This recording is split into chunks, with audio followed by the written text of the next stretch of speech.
இயேசு உங்களை நேசிக்கிறார். பிரியமானவர்களே, இந்த நாளில் ஆண்டவர் நம்மளோடு பேசும்படியாய் வேதத்திலிருந்து ஒரு வசனத்தை கூட வாசித்து, இந்த 2 நாட்கள்ல ஆண்டவராகிய இயேசு கிறிஸ்து சிலுவை பாடுகளில் அவர் பேசின இந்த 7 வார்த்தைகள் நமக்கு தெரியும். அதுல அவர் நமக்கு கற்றுக் கொடுத்த அந்த 7 கடைசி நிமிடங்களில் அவர் பேசின அந்த 7 வார்த்தைகள், முதல் வார்த்தை, ஒவ்வொரு வார்த்தைக்கும் ஆண்டவர் அதில் அநேக அர்த்தங்களோடு அதை பேசியிருக்கிறார். ஏன்னா அவருடைய சுவிசேஷ, அந்த 4 சுவிசேஷம் அநேக காரியங்களை நமக்கு கற்றுக் கொடுத்திருக்கிறார். அந்த கடைசி நிமிடங்களில் 7 வார்த்தைகளை பேசி நமக்கு நம்ம கற்றுக்கொள்ளக்கூடிய ஒரு முன்மாதிரியை நடக்கக்கூடிய சில காரியங்களை சொல்லியிருக்கிறார். அதில் பாருங்க, லூக்கா யோவானின் புஸ்தகம் 19வது அதிகாரம் 26வது வசனம் கடைசி பகுதியில், ஸ்திரீயே அதோ உன் மகன் என்றார். பின்பு அந்த சீசனை நோக்கி அதோ உன் தாய் என்றார். ஆண்டவர் இந்த பூமியில இருக்கும் பொழுது மனிதனாய் வந்து மனிதன் படக்கூடிய அந்த பாடுகளை அவர் அனுபவித்து, வானத்தையும் பூமியை படைத்த சர்வ வல்லமையுள்ள தேவன் மனுரூபம் எடுத்து இந்த மனிதன் படக்கூடிய இந்த பாடுகளை அனுபவித்து தன்னையே பலியாக கொடுப்பதற்காக இந்த பூமிக்கு வந்தார். 2025 வருடங்களுக்கு முன்பதாய் அவர் வந்ததின் நோக்கம் நமக்கு தெரியும். ஆண்டவராக இயேசு கிறிஸ்து இந்த பூமிக்கு மனுரூபம் எடுத்து வந்தது மனிதனுடைய பாவத்தை மன்னித்து அவனை மீட்டுக் கொள்ளும்படியாகவே. உலகத்தில் இருக்கிற அனைத்து மனிதனுடைய பாவத்தை மீட்டுக் கொண்டு அவர்களை சொந்த பிள்ளைகளாய் மாற்றும்படியாய் இந்த உலகம் பாவம் நிறைந்திருக்கிறது. இதில் இவர்களை மீட்டுக் கொள்வதற்கு எந்த ஒரு ஆட்டு ரத்தமோ, கோழி ரத்தமோ, மாட்டு ரத்தமோ, எந்த ஒரு ரத்தமும் பரிகாரம் கிடையாது என்று சொல்லி மனிதனுடைய பாவம் அவ்வளவு கொடிதாய் இருக்கிறது என்று ஆண்டவர் அறிந்து, அவர் தன் குமாரனை அனுப்பி, இயேசு கிறிஸ்துவை அனுப்பி மனிதன் படக்கூடிய பாடுகள் நிமித்தமாய் பாடு அனுபவிக்கப்பட்டு சிலுவையில் அறையப்பட்டார். பிரியமானவர்களே, ஒவ்வொரு வருடமும் இதை நாம் தியானிக்கிறோம். அதுல பூமியில இருக்கக்கூடிய இந்த நாட்கள்ல அவர் ஒரு மகனாய் நடந்து கொண்டதை நாம் பார்க்க முடியும். பெற்றோருக்கு எப்படி கீழ்ப்படிந்து ஒரு மகன் நடக்க வேண்டுமோ அவங்க வார்த்தைக்கு 33 ஆண்டு அவர் வாழ்ந்தார்.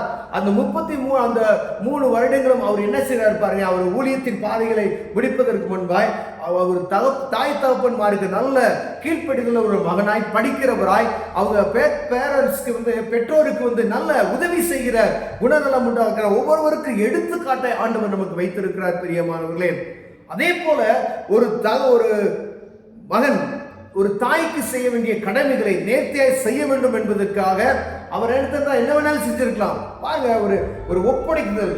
நம்ம பூமியில் அநேக நேரங்கள் தாய் தப்பன்மார்கள் என்ன செஞ்சிடறோம், மதிக்கிறது கிடையாது.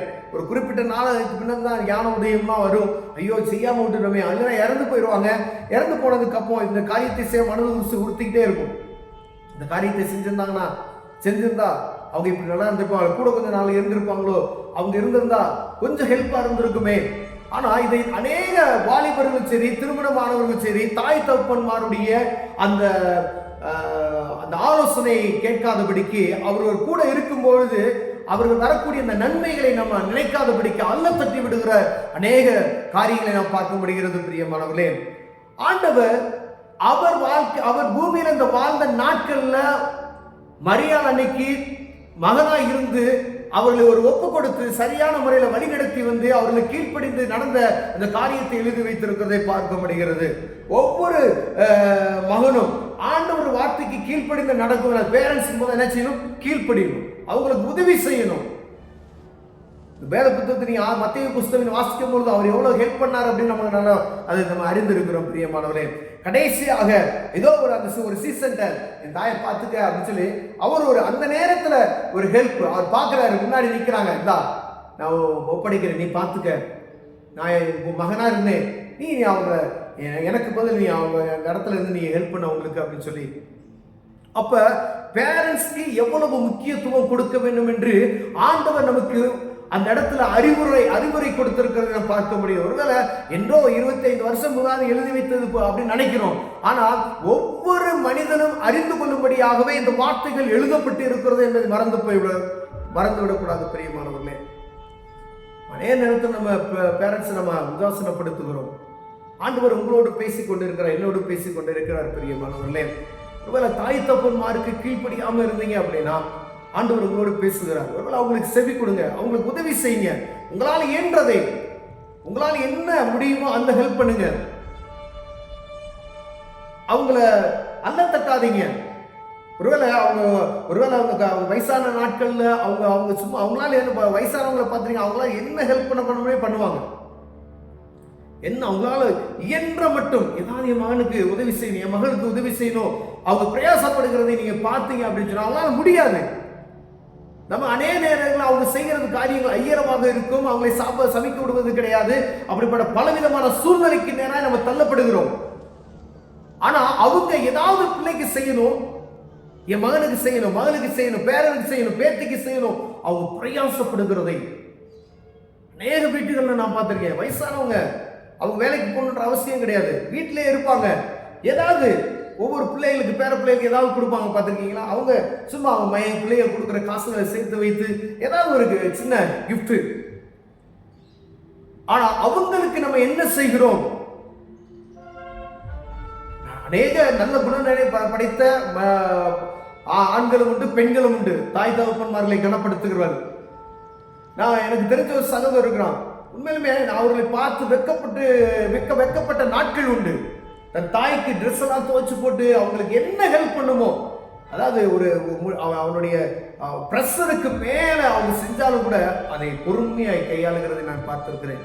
ரட்சிப்பின் அனுபவம் நிறைந்தவர்களுக்கு கூட அவ்வளவு பொறுமை இருக்காது. அப்படி இருக்கிறாங்க பூமியில. ஆனா ஆண்டவரை ஏற்றுக்கொண்டு அவரை சொந்த ரட்சகராய் நம்ம வாழ்க்கையில் நம்ம ஏற்றுக்கொண்டு நடந்து கொண்டு இருக்கிற நம்ம எப்படி இருக்கிறோம் என்பதை பார்க்கும்படி ஆண்டவர் உங்களோடும் என்னோடும் பேசுகிறார். பிரியமானவர்களே, ஒருவேளை தாய் தகப்பன்மாருக்கு நம்ம உதவி செய்யாம இருக்கிறோமா? தாய் தகப்பன்மாருக்கு நம்ம எப்படி அவர்களுக்கு மரியாதை கொடுக்கிறோம்? ஒருவேளை நம்ம சின்ன பிள்ளையா இருக்கும் போது அவங்க நம்ம அடித்தது காரணம் என்ன அப்படின்னா, நீ நல்லா இருக்கணும் அப்படின்னு சொல்லி, நீ கெட்டு போயிடக்கூடாது, வருங்காலத்தில் அவன் ஒரு நல்ல ஆளா மாறணுமே சொல்லி கண்டித்திருப்பார்கள். மற்றபடி கீழே நீங்க லேசா விழுந்துட்டீங்கன்னா என்ன செய்வாங்க? தாய் பாசம் தூடி வந்து தூக்கி பிள்ளைக்கு அடிபட்டுருச்சு அப்படின்னு துடிக்கிற எத்தனையோ தாய் நம்ம பார்த்துருக்கோம். ஒவ்வொரு தாய்மாருக்கும் அது இருக்கு, ஒவ்வொரு தகப்பன்மாருக்கும் அது இருக்கு. அவங்க படுகிற பிரயாசங்கள் யாருக்கு?